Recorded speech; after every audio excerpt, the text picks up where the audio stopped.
In Kui Village, life moved like the slow river. Boys grew up to be farmers, fishermen, or carpenters, just like their fathers. The girls, after secondary school, would marry young and start families, cooking and caring for their children. The people of Kuji didn't know about university. It was like a dream they had never heard of. To them, education ended after secondary school, and that was enough. Parents were happy as long as their children could read and write. They didn't ask for more because they didn't know more. Life in the village was steady, like the sun rising and setting every day. This is how it had always been, how it was for years. But something was coming, something that would shake the quiet life of Kuje. A change was in the air, like a storm about to roll in. The village didn't know it yet, but life would never be the same again. One bright, sunny day, Kuje village buzzed with excitement. From far away, a group of city students came for an excursion. They arrived with big smiles, fancy clothes, and shiny shoes. The villagers had never seen anything like it.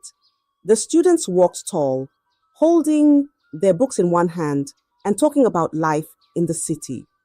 Their words sounded like music to the villagers' ears. "Look at how they walk," the villagers whispered. "Look at how they talk." The students showed them many strange and interesting things.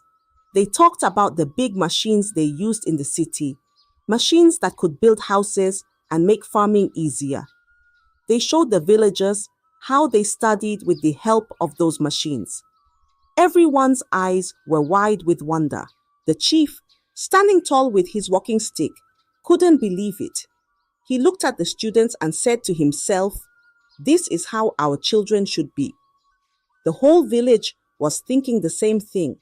For the first time ever, the idea of sending their own children to the city for university crossed their minds. The city students stayed for only a short time, but they left something behind: hope.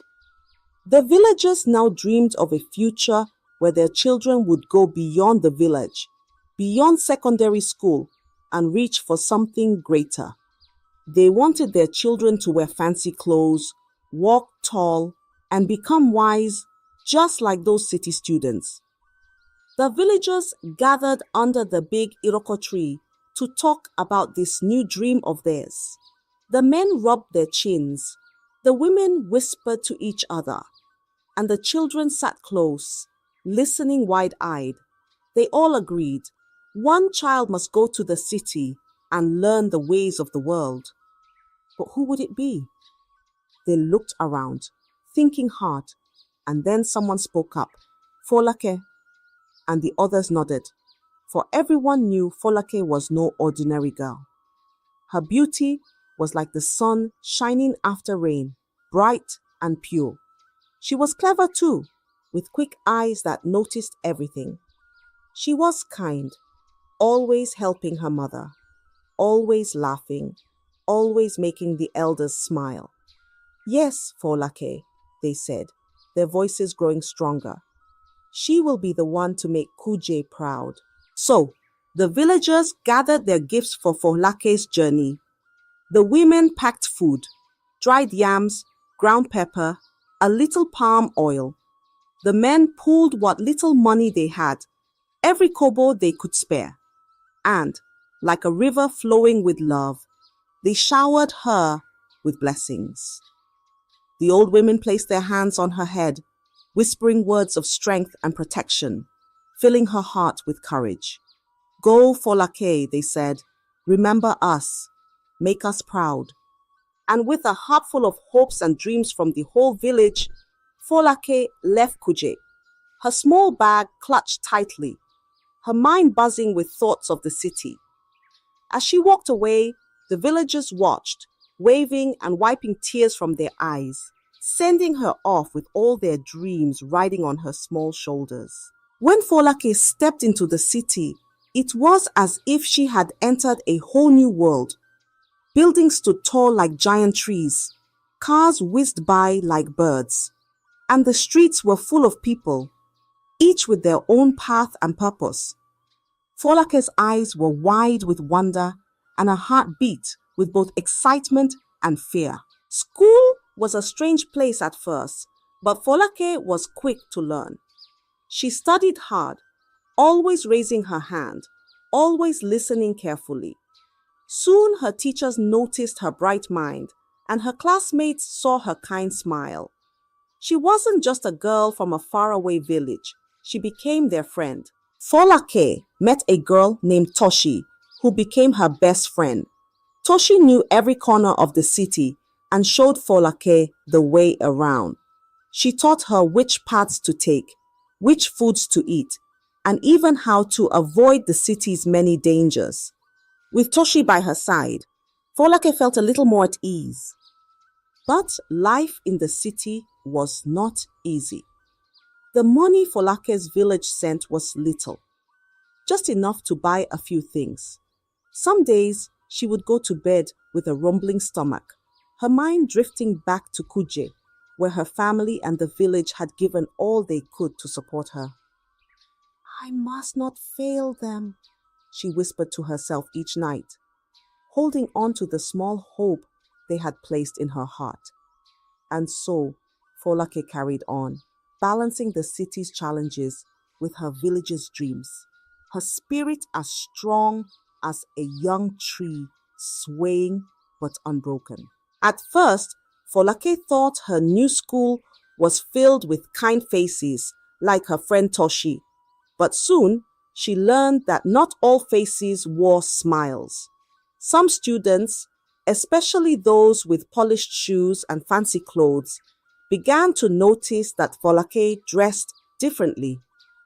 She wore her simple Ankara dresses, each stitch a reminder of her village, her family, her people. To her, they were clothes of pride, but to them, they were strange and out of place. They began to whisper as she walked past, their voices sharp as thorns. "Look at her," they'd murmur. "She's just a village girl."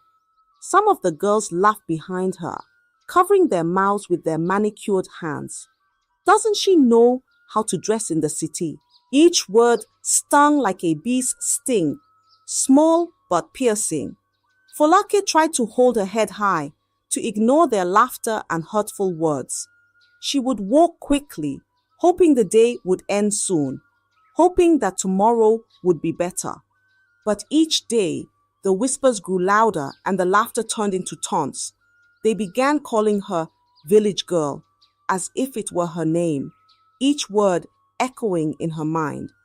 Some of the boys teased her too, nudging each other and smirking as they saw her in her simple clothes. They'd block her path, their eyes cold. "Go back to where you came from," they sneered. "You don't belong here."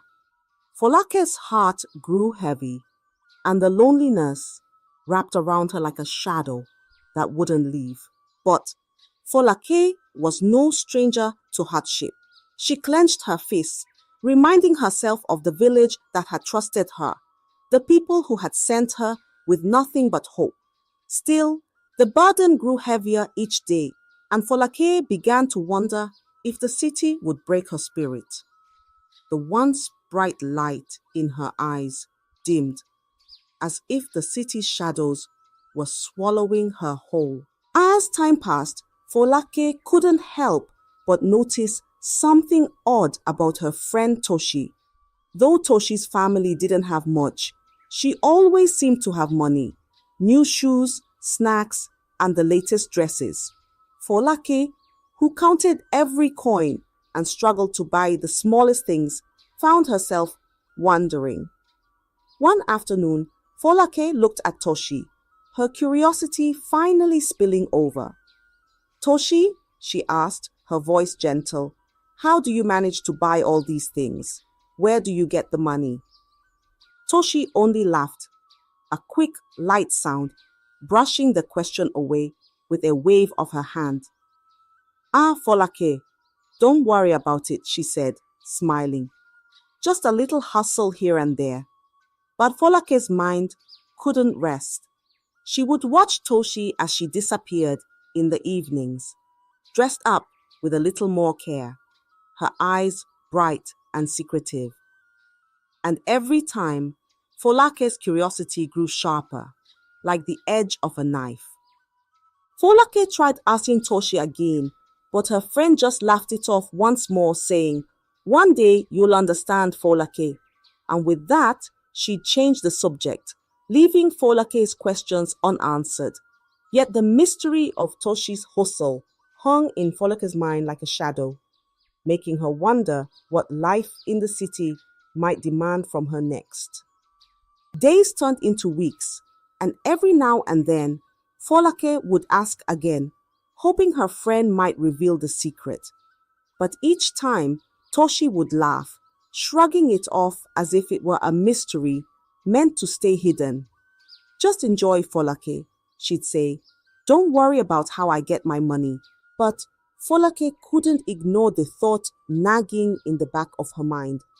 There was a shadow, a hint of something unknown, and it began to grow, spreading like a dark cloud.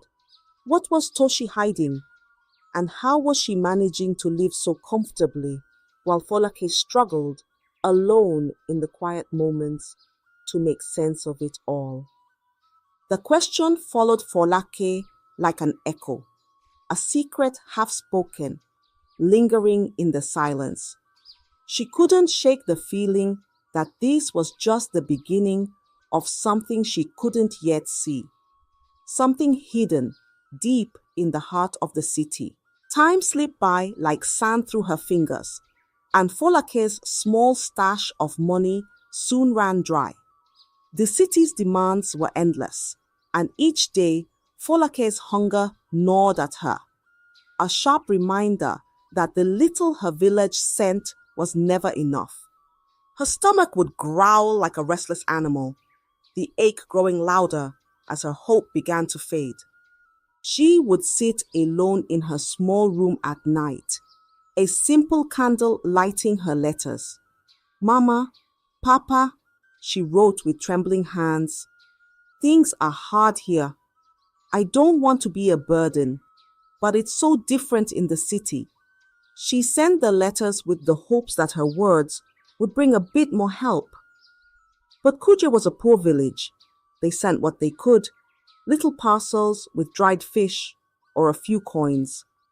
Her mother's letters were filled with love and worry. But Folake knew her family was stretching themselves thin just to support her. Days turned into long, hungry weeks. She could barely focus in class, her mind drifting like smoke, too weak to keep her thoughts steady. Her stomach growled during lessons, each sound loud as a thunderclap, but she tried to sit still, ignoring the laughter from her classmates. Folake knew she couldn't let the village down, but her spirit was breaking, slowly, piece by piece. Nights grew colder, the city darker, and the weight of her hardship pressed upon her like an invisible stone, heavy and unrelenting. And in the midst of it all, Toshi's laughter echoed in her mind, the friend with easy money, a hidden secret, and no worries. Folake's heart twisted, caught between pride and the bitter taste of helplessness. One night, as Folake lay on her thin mattress, her stomach empty and aching, she reached a breaking point. She could no longer ignore the hunger clawing at her, a constant reminder of how hard life in the city had become. The next morning, with weary eyes and a heart heavy with shame, she found Toshi outside the school. "Toshi, please," she whispered, her voice trembling. "I need to know. Let me work with you, whatever it is. I can't keep living like this." Toshi looked at her friend with a serious gaze, her smile fading as she realized how desperate Folake had become. "Folake," she began slowly, "are you sure? This isn't like other work. It's different." But Folake's eyes were resolute, her need too great to turn back now. "I don't care," she said firmly. her voice steadier than she felt. Just show me. I have no choice. After a long, silent pause, Toshi finally nodded. She led Folake to a quiet corner where the city lights cast faint shadows. Listen, Folake, this isn't something you share with anyone. It's a way to make money quickly, but it's not what you'd expect. And there, in hushed tones, Toshi revealed the truth. Folake's heart skipped, her pulse quickening as she understood what her friend was saying. This wasn't the type of work she had imagined. It was something that felt foreign, dangerous, something the villagers would never approve of. But Folake, worn down by hunger and hardship, nodded without a word. I'll do it, she whispered, her voice quiet but determined. For the first time in months, she felt a sliver of relief, though it was shadowed by a growing darkness in her heart. Her path was changing, and she could feel it. But there was no turning back now. That night, Toshi brought Folake a dress that shimmered like the stars, one that made her look almost like she belonged to the city itself. Toshi painted her face with colors Folake had never worn before, and when she looked in the mirror, she barely recognized the girl staring back. You look perfect, Toshi said with a nod, her smile reassuring but distant. Folake followed her friend to a bar where the lights were bright and music pounded like a heartbeat. The air was thick with laughter and chatter, strangers drifting from table to table. Toshi guided her through it all, showing her how to talk, how to laugh, how to charm, and Folake, nervous but determined, followed every step, every whisper from Toshi's guiding words. As the night wore on, Folake found herself sitting with a man who handed her money, more than she had ever held in her life. She had had fun with the man earlier, satisfying him in the room. The coin slipped into her palm like a gift from another world, the weight of them filling her with a strange, new feeling. She had come here with hunger in her heart, but now she felt something else, something close to excitement. When she left the bar that night, her pockets full, the city lights seemed brighter, her worries farther away. She spent freely, buying food and treats she had only dreamed of tasting. For a moment, she forgot everything, her village, her promises, the hope she had carried. All she knew was the thrill of her newfound life, a taste of freedom that felt as sweet as honey. Folake had stepped into a world that was dazzling and dangerous, a world that made her feel alive. She didn't know it then, but with each step she took, she was leaving behind the girl from Kui Village, the one they had sent with so much hope. One early morning, Folake returned from the lavish home of a wealthy man she had been with the night before. Her body felt heavy, a deep ache settling into her bones, and her skin felt as though it were burning. She brushed it off as a mild sickness, just the exhaustion of late nights, she thought, and perhaps a touch of fever. She slipped into bed, hoping rest would ease the strange weakness that clung to her like a shadow. But when Folake awoke, the weakness was still there. Days passed, and she grew more tired with each one, her body feeling as if it was slipping away from her control. Her friends noticed too, and their laughter turned to concern. They brought her food, medicine, anything they thought might help, but her strength continued to fade like water slipping through her fingers. Then, something even stranger began to happen. Her belly started to swell. At first, she thought it was only her eyes playing tricks, but it grew rounder each day, hardening like a clay pot. Her arms and legs, however, grew thin, frail as twigs. The other girls whispered, their faces pale with fear. It's like kwashoko, one of them murmured, shaking her head. But how? She eats more now than ever. Folake herself was frightened. She touched her swollen belly, pressing gently, as if trying to understand this strange change. She felt her bones poking through her skin elsewhere, her cheeks hollowing out, her eyes growing large and distant. And yet, her belly kept growing, as if it held something far darker than hunger. Her friends did all they could. They brought herbs, specialties, and medicines they'd heard would cure almost anything. They watched over her, hoping each morning to see her sit up with a smile. Her strength returned. But no matter what they tried, Folake only grew weaker. Her skin lost its glow, her hair turned dull, and her once bright eyes now looked tired, heavy with a shadow that no amount of rest could lift. Days turned into weeks, and soon her friends had exhausted every remedy they knew. The city doctors shook their heads, saying, "There's nothing we can do."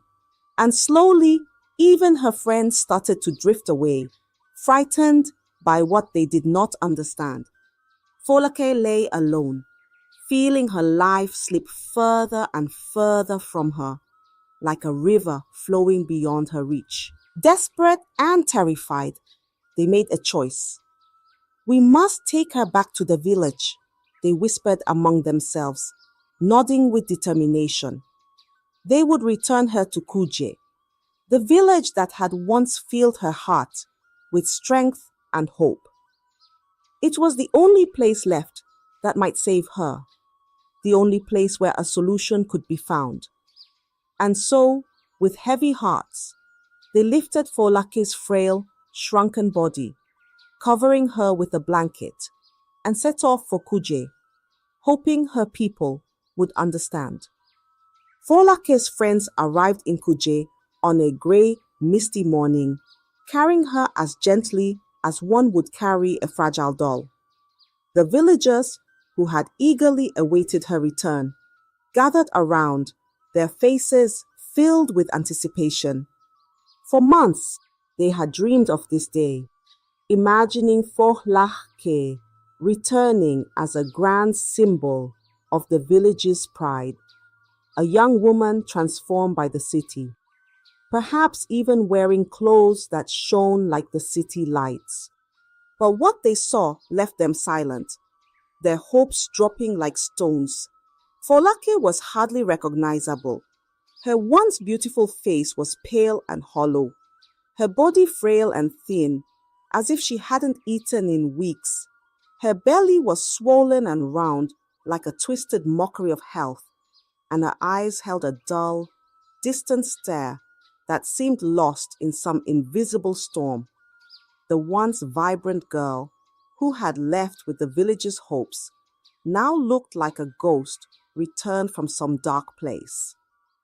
Folake's friends, avoiding the villagers' questioning eyes, quickly explained that Folake had become sick, that city life had taken its toll, and that they did not know what else to do but bring her home.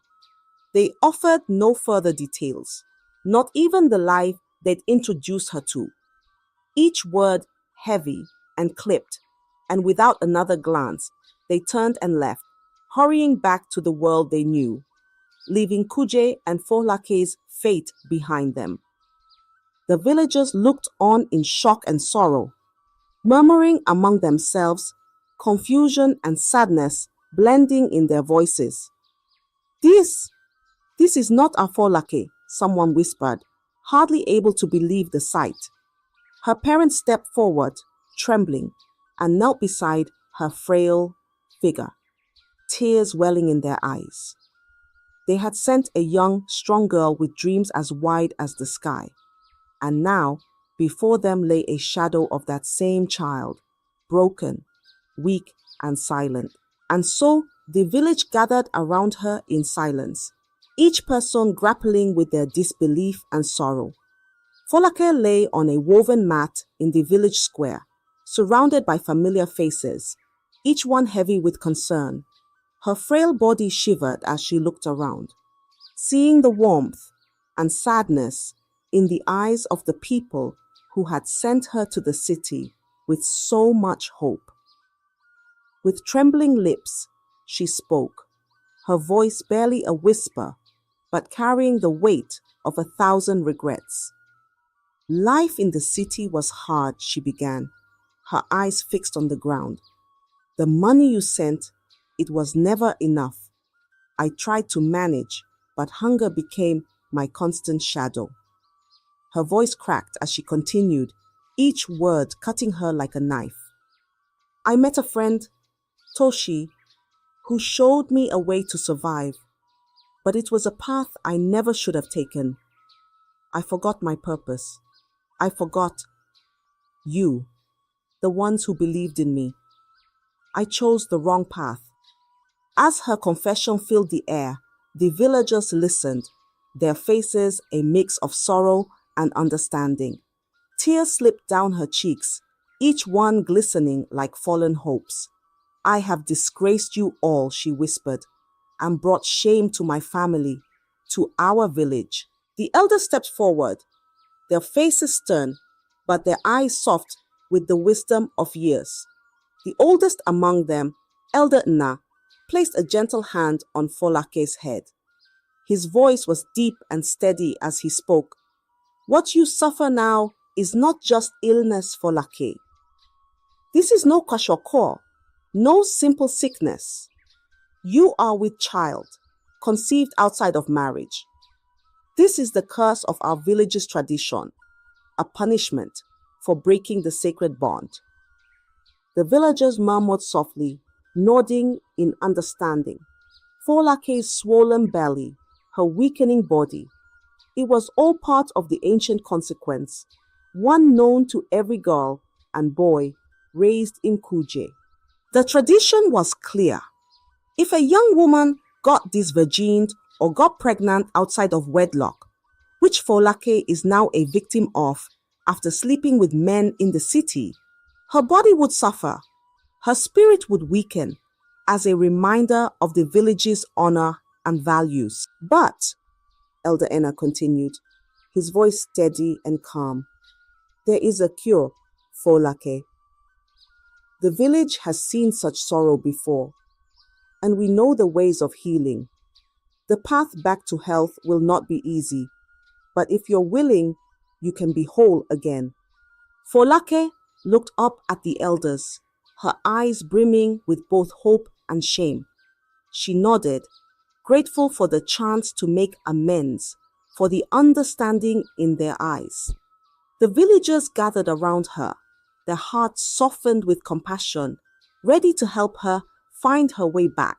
The village herbalists gathered around Folake, whispering prayers as they prepared herbs and potions.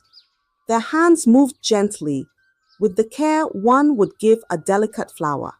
Each day, they applied roots and leaves soaked in special oils, massaging her swollen belly, whispering words of healing to guide her spirit back to strength. Folake lay still, trusting them, feeling warmth return to her bones like sunlight after a long storm. Slowly, Folake's strength returned, her frail body filling out, her eyes gaining back the light they once held. She began to care for herself, eating the nourishing meals her mother prepared and listening to the advice of the elder women on how to tend to the growing life within her. They taught her how to cradle her belly with love and respect, how to speak softly to her unborn child, to make peace with the path that had brought her back home. Months passed, and the day finally came. Under the moonlit night, Folake gave birth to a baby boy, his cries filling the air like a song of new beginnings. The villagers gathered, offering blessings and prayers for the child's future. Folake held him close, his small face a reminder of all she had endured and the promise of all she would become. She named him Ayodele, meaning joy has come home. for he was not only her son, but also her redemption. As the seasons changed, Folake grew determined to finish what she had once set out to do. With her son in her arms, she vowed to return to school, this time with a renewed spirit and a heart full of purpose. Her days were long, balancing studies with motherhood. But she did not waver. She worked tirelessly, each small victory a step toward the life her village had dreamed for her. Years passed, and Folake's hard work bore fruit. She became a respected woman, known not only for her intelligence, but for her strength and resilience. When she finally returned to Kuji, not as a lost soul, but as a woman who had overcome her trials, the village celebrated.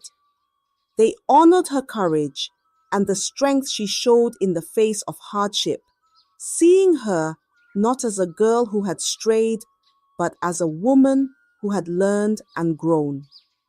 Folake's story became a tale passed down from one generation to the next, a reminder of the importance of courage, resilience, and second chances. The village, once quiet and simple, now carried her story like a precious gem, a lesson to all young ones who would one day follow their own paths.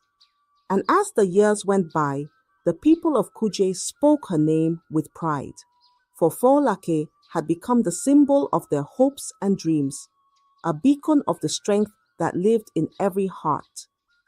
I hope you enjoyed the story.